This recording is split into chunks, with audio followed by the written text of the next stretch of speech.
Hello, I'm Oliver Gao. I'm the director of Cornell System Engineering Program, and we've been conducting this conversation of systems or system conversations with our prestigious speakers that come to talk in our Ezra System Seminar Series. Today we have Dr. Andrew Ford.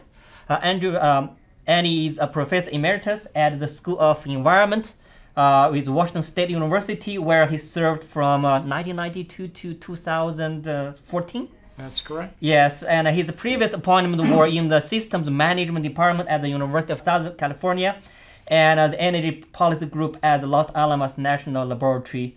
And I believe, his main research and consulting involves the use of system dynamics, which is a very, very important key system tools in system engineering.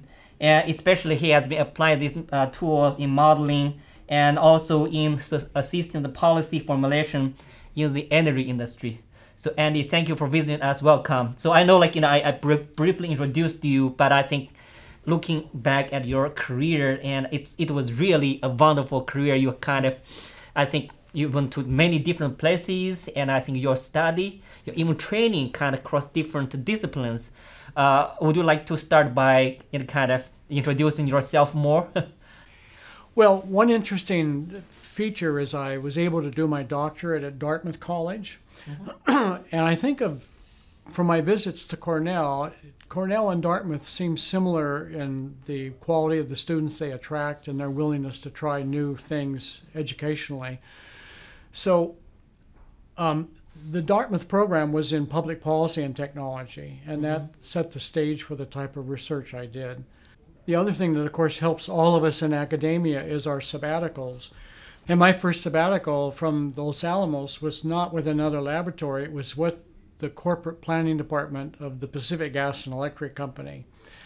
And that proved very revealing because I learned how electric companies really think and not how staff scientists at the labs think they think. So those were two important parts of my education. I see. So that's wonderful. And you mentioned your sabbatical experience with Pacific Gas and Electric. So especially in their corporate planning department, I know, for academics, a lot of time when we do their sabbaticals, they move from one university to another university and spend some time. But I can see that in your sabbatical experience with PG&C, and then PG&E, and then I think so when you moved there from in your teaching and research now in this kind of real world, any important things or shocks did you experience, or any exciting things you found out? Well, one thing I found out was that the regulatory commission's staff has huge importance to the utilities. They're outnumbered in manpower because the electric utility may have hundreds and hundreds of analysts, and the Public Utility Commission may have a dozen or 2 dozen. But what they say really counts. And what I learned at PG&E is that they had modelers everywhere with engineering background, economics background, statistical background. But the modeling system they constructed was so complicated and on so many different computers with so many different departments that it couldn't deliver insights for the person I was visiting, which was the vice president for corporate planning. So I learned how there was a role for the system dynamics modeling that I was taught to do. I never knew it existed because I hadn't been to an actual utility and got to meet these people. So that kind of a sabbatical was very formative for me. The reason they invited me was that I had led a study on building small power plants instead of very large ones. So maybe 5 power plants instead of one big one. And the leader in corporate planning and the leader on the Public Utilities Commission had both on their own intuitively come around to small plants would be better. And that's why I was invited. And so that worked to my benefit for my subsequent education and career. So in your talk, of course, you talked about the system dynamics modeling, which is a powerful tool that can be used to address many different challenges now today our world, our society is facing. So speaking of the key challenge, I remember you started your talk pointing out some key challenges, and I do agree with you. Today, the challenge is not in the way that a certain a person trained in a certain discipline can just address all those challenges. Instead, it does require a systems approach. So in your view, even looking kind of several decades back and then compared to what we have today, what do you view as some key challenges that our society is facing? The key challenge within the academic world where we live is often being able to organize and teach interdisciplinary topics. And I was lucky to get an appointment in the environmental science program. And environmental science is a mixture of so many sciences, the atmospheric and the biological and the ocean, especially if we're doing climate change. The really revealing models are those that couple the whole environmental system. Yet individual academics make their name in one little silo, and it might be the soils, maybe only the top layer of the soils, or only the soils where we grow certain types of crops. And they make their advance in the detailed treatment of that narrowly defined area. Environmental science is a very broad discipline, and our students at Washington State University would learn how to do interdisciplinary methods. And system dynamics was one of those that allowed you to combine your knowledge of the biomass system and the atmospheric system and the deposition of carbon throughout the system. It required interconnections of all these sectors, and when you did it right, the coupled models would show you threats to your environment that were more dangerous than what people did who used sector-specific models but never actually coupled them together. The decoupled models would understate the threat to our climate system. And the coupled models were harder to do, but they were more insightful if you made the effort. That's true. I think you pointed out as academic in our teaching and research, how can we reach beyond our traditional disciplinary boundaries and out of the box. And I think that's definitely very, very important. So, of course, in addition to teaching and the research and for our society, for example, I think you mentioned the challenges that we are facing in urban infrastructure, and the challenges we're facing, for example, in carbon cycle and the nitrogen cycle, and also, for example, the challenge in these all different alternatives of energy systems. So, what kind of nature of such a challenge makes it really beneficial for us to use system dynamics, and why do we need this, and how? What is the nature of these challenges that makes system dynamics tools a necessity?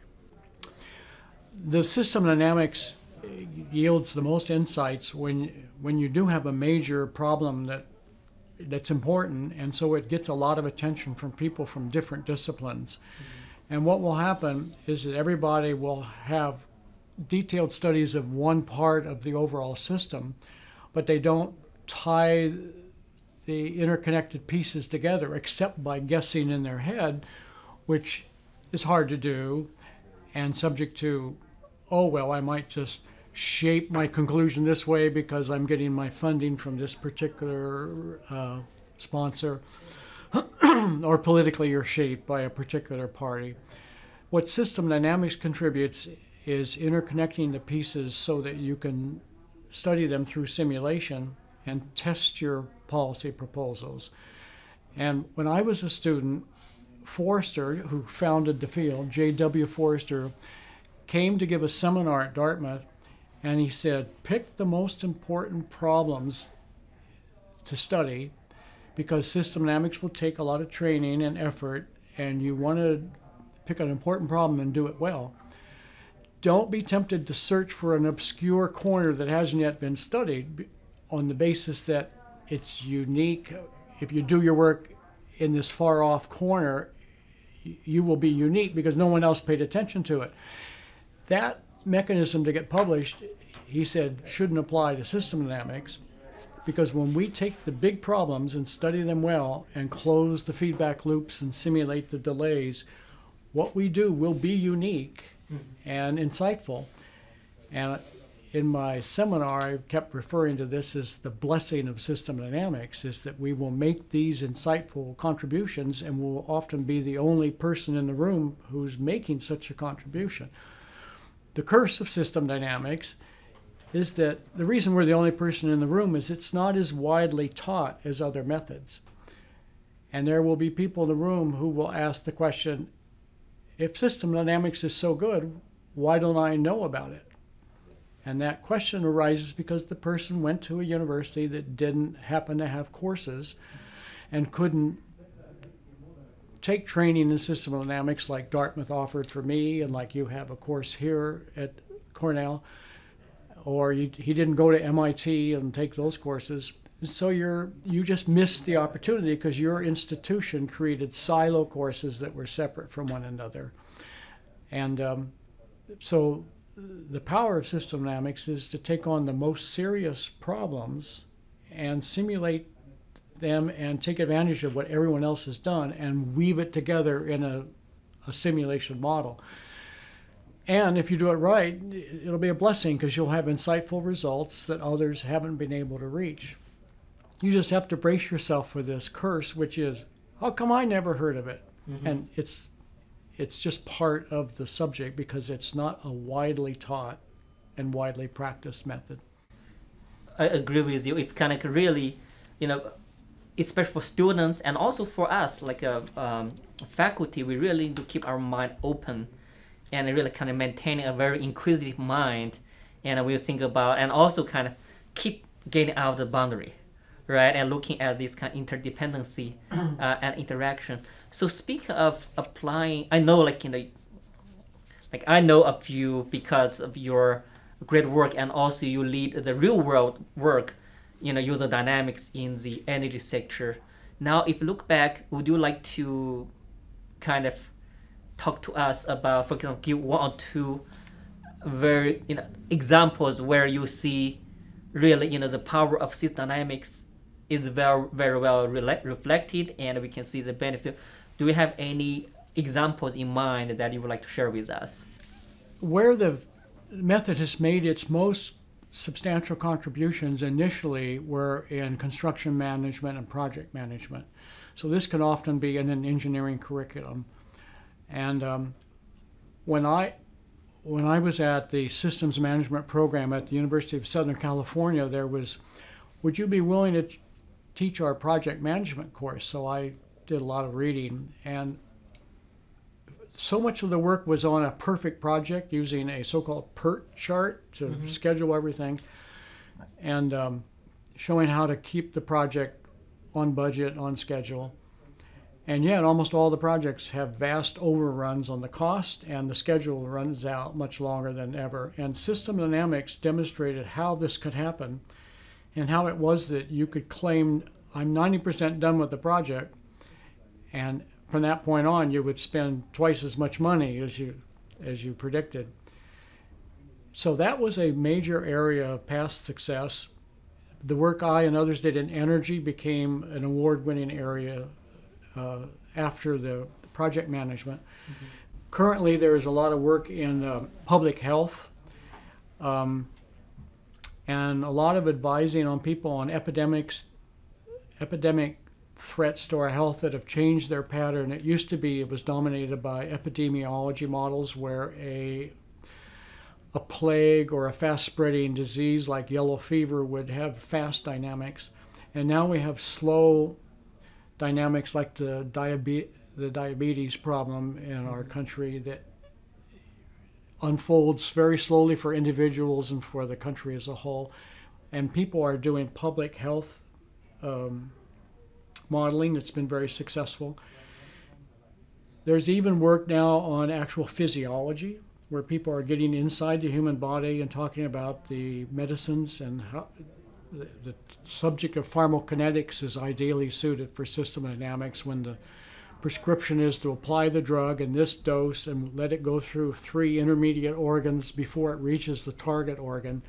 And those delays and accumulation in various intermediate organs are perfect for system dynamics simulation. So these are areas of past success. My own personal interest is the revolution in solar photovoltaics on your homes and on commercial businesses, which is I'm delighted to see it happening, and I'm trying to use simulation to show that the people who express fear of threats to the public utility, that we take their fears seriously and simulate them, because many of them can be solved, and it doesn't require stopping the solar revolution. So I'm a retired person, so I'm not writing a paper on it, but I get to still work on modeling since I enjoy the work. And I'm one of 5 or 6 people who are simulating in their own countries the solar revolution. The work is on in Australia, Colombia, Switzerland, Germany, and I'm the U.S. participant in a little informal cluster of academics. Wow.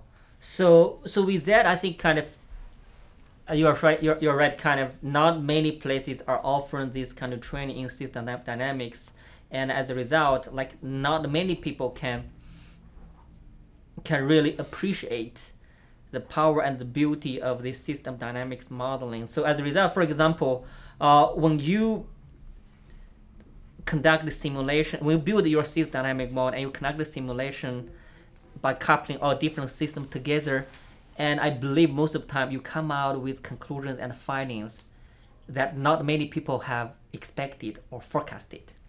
So as a result, like when you communicate your modeling results and findings to different stakeholders who are not yet equipped with this kind of system dynamics tool or view, did you come across any difficulty conveying your ideas to them and also kind of convince them that this kind of system wisdom can be adopted to improve system benefit rather than just for each individual stakeholder? So how did you communicate the results from your effort to stakeholders for real impacts?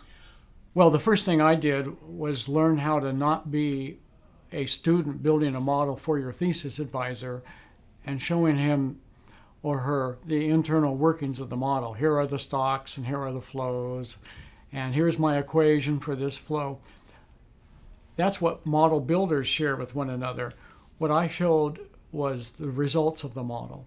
So what I tend to do now is, first of all, when I get invited to simulate a system like the Ontario power system or a lake or a striga parasite that attacks corn crops in Africa, some brand new system, the client teaches me how the system works. I give back a simulation model that is their view of the system as they explained it, that they can simulate and test and try policies. So when it comes time to show them the model, I don't go inside and say, this particular stock is measured in thousands of acre feet and here's the formula for the outflow. I go to the results. So it's like showing people a radio. You don't pry it open and show them the circuit and the capacitor is in front of the resistor.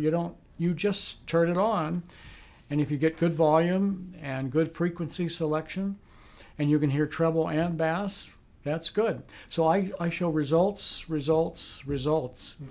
And you have to make the results clear with good graphs. You have to have sliders, which are our controls to change the inputs that are relevant nearby. And you have to have fast results pop into view so they can say, try it again with this new gas price. And if you instantly get new results, people will start talking. And in the Ontario study, we had people all over the room talking, one of whom spoke up and everybody looked, and they were pointing at him. And I asked them later, why were you pointing at that one individual? And they said, he's very shy. He comes to all the meetings, but he never talks. And I said, well, why do you think he talked today? And he said, because when they ask questions, your modeling result comes instantly in view. Your explanation is only 30 seconds, and that encourages time for other people to ask questions. And there's no like, we don't have time for more than 3 questions, so just let the vice president do all the questions. He knew everybody could participate, and he spoke up, and the other people who were pointing at him later told me, I've never heard him talk in a meeting. And that was because the format of showing the results was quick and efficient and clear, and everybody could say, raise the gas price, try it again, cut the conservation program in half, try it again. And this is how they coached me and my client to make the model of the Ontario power system better, because they found improvements we could make. And we would come back 2 weeks later with the improvements in place, and they would help us make it better. So in some ways, it was their model, not just our model. So I show the results, and I need to tell you this story. The Prime Minister, not the Prime Minister, but the Minister of Energy was watching the results, and I showed him a piece of the model.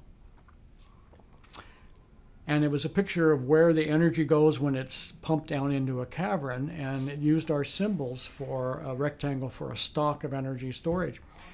And he said, show me under the hood, like the hood of a car.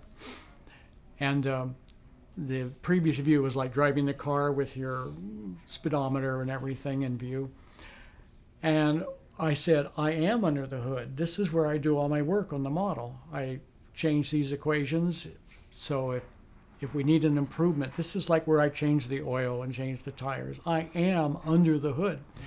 And everybody chuckled and the energy minister shook his head like, I need to see more. And I said, I'll show you more. There is actual text you can view, and maybe you'd like to see that, because that's even further under the hood. And I showed the text, and out came 1 million instructions that looked like gibberish. And this was the computer's way of telling the calculations to be made. And I never look at those things or change them, but they do exist, and everybody chuckled because it meant that there wasn't some sort of person under the computer making the results pop into view. So I focus on results, and these people know the results that make sense to them, and they can judge whether the model is credible from the results. It's a very good real world context and how things happened when you try to first make the model work, and second, make the model result kind of conveyed effectively to your clients, right? So did you ever come across cases where from system dynamics modeling, these results made perfect sense to you and you're excited, you say, these really are very good insights. However, some clients, you had a very difficult time just convincing them to adopt what you recommend them to do? That happens a lot. And a good story was a study for California at their Energy Commission asked me to study their crisis conditions in the year 2000. And the underlying cause of the lack of capacity was a tendency for boom and bust in construction that happens in all competitive markets with long lead times to add capacity. So think of real estate as an example.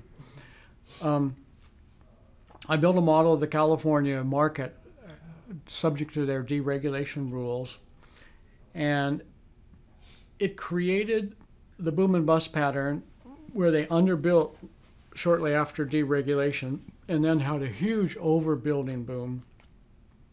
And the model reproduced the history, and they wanted me to reproduce the spot market prices as well, which I did. This required simulating economic withholding, which is a name for some of the anti-competitive behaviors that generators practiced. And of course, they denied the practice of anti-competitive behavior, but all the studies of the prices indicated that they were not bidding their generators at variable cost. So I was in the final presentation recommending what policies they were considering might work and how long they would have to stick to them. And people from the public and from generating companies could ask questions. An executive at a generating company stood up and he said, "I'm impressed by your simulation of our boom and our terrible bust and all the blackouts we had. And it's clearly explained and it makes sense. Then in the second half of your simulation, you proved your model wrong because it showed another boom and bust." And he said, "You must think we are stupid." And the we were people like him who were executives at generating companies. And the implication was that the first boom and bust was like a mistake, like early market jitters, or the regulators didn't define the deregulation bill exactly correctly. And we'll get it right the second time around. And because he said the phrase, "You must think we're stupid," everybody froze in the room, including the people who hired me. And they looked at me because one of the reasons they hired me to do the boom and bust study was that California was about to go bust in its real estate market. And they saw the analogy between real estate and electric power. Long lead times, money is made by your capacity being heavily used once it comes online. High occupancy rates, high utilization rates. So what we did is one of my students and I built a model of the real estate and showed the parallels between real estate and electric power. And the reason we did this is because if you're an expert in electric power, you can take any model and find something to dismiss.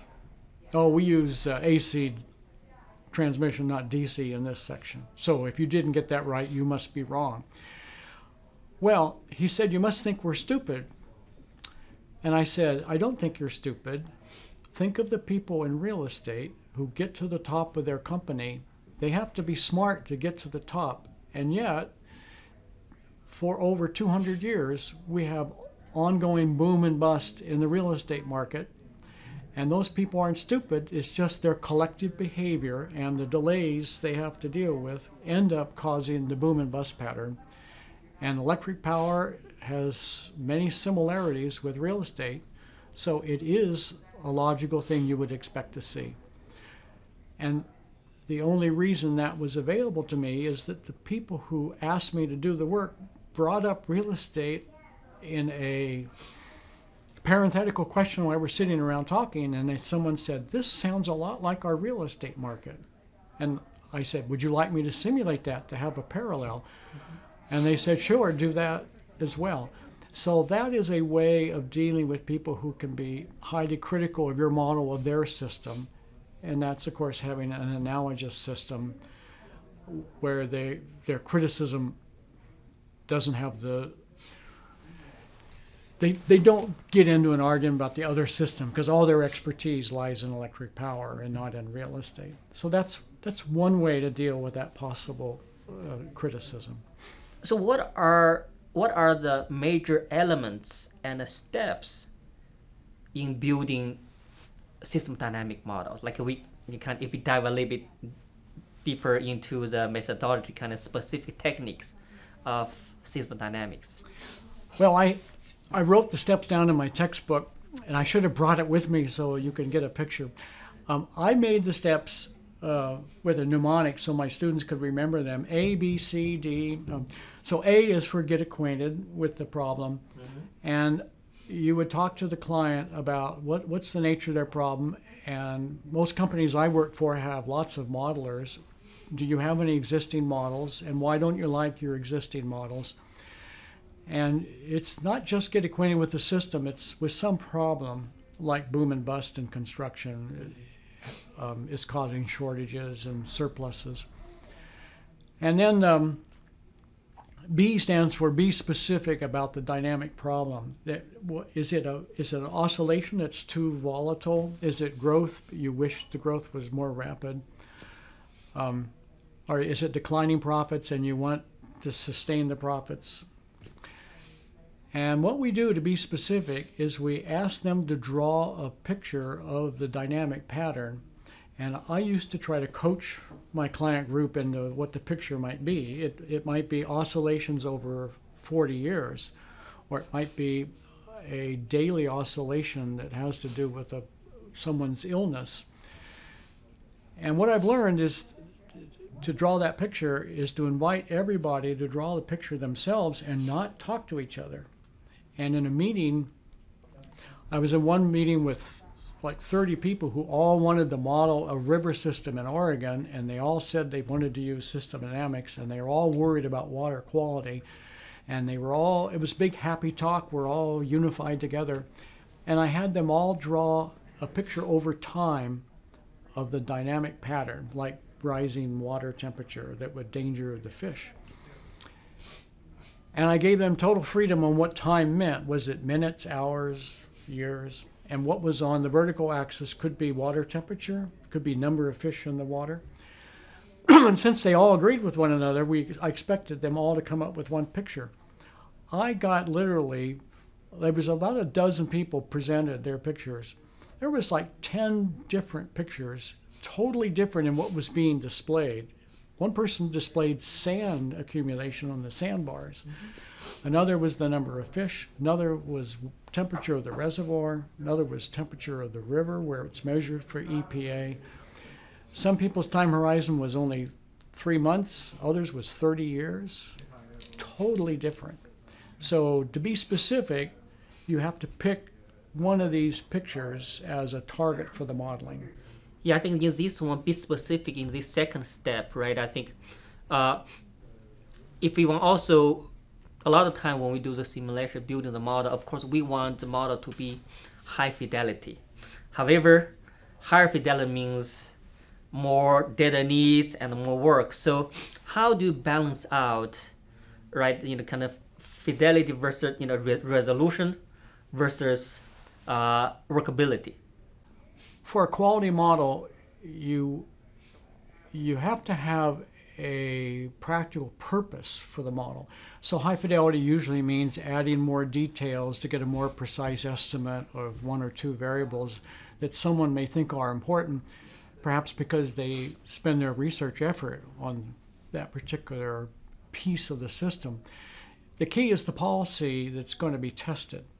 So in this case, in the river example, the policy we were going to test was trading certificates or credits between cities who wanted to avoid having to chill their effluent water from the treatment plants, which is millions of dollars of cost, and they would pay landowners to plant trees to shade the water. Mm-hmm. And the question was, the policy question was details of the trading market for these credits. One called the safety factor, which was a 2-to-1 ratio. So one of my students did her thesis on, should you have to buy twice as many trees as people think would do the job? Well, if that's the policy focus, you run the model and you see win-win results for all the participants. And if there's some aspect of like the shade calculation that the mountain already gives the river, and the planted trees don't add any further shade until they get big, and how long does it take to get big, that estimate may be highly uncertain, and someone may say, I want 6 months of research on this tree growth equation. Well, there's always uncertainty, and so what you would do is do high, medium, and low forecasts or assumptions about the nature of the tree canopy and see if it made any difference to your policy recommendation. And often it wouldn't, because you're policy focused, and the person who thinks it makes a difference is simply canopy centric. The canopy is different because that's his specialty area, and the canopy will change, but the model is not more practical if you spend another 6 months trying to make a more precise treatment of the tree's canopy. So you have to go through these steps of modeling and get an actual policy recommendation you want to make. Then you go back and improve the model and see if the policy changes. A lot of people don't build models to advise policy. They build them thinking they're predicting the future. I see. And what we're doing is advising on policy to shape the future. So that kind of relates to another thing. It's really kind of, the models are built, actually, a lot of time it depends on what purpose the model serves for, right? So we talk about, get acquainted with the system and be specific. What else? I'm glad I have the let's see, A, B, C. Okay, so B is be specific. C is a step called causal loop diagrams, which are word and arrow diagrams, and I use them for brainstorming. And this is a way for people to tell you about all the interconnections between different variables in the system. I don't use them to structure the model as much as my colleagues, but they provoke lots of contributions from the room. D is to, let's see, A, B, C. D must be draw the causal loop diagram. What did C stand for? B is, I'll have to get my book. B is be specific. C is construct the stock and flow diagrams. Oh. And stocks would be like, in this case, in the river example, it would be the stored water in the reservoir and the stored BTUs in the reservoir from which you could get the temperature of the water. The amount of biomass in the trees would be a stock from which you might estimate their height or their canopy width.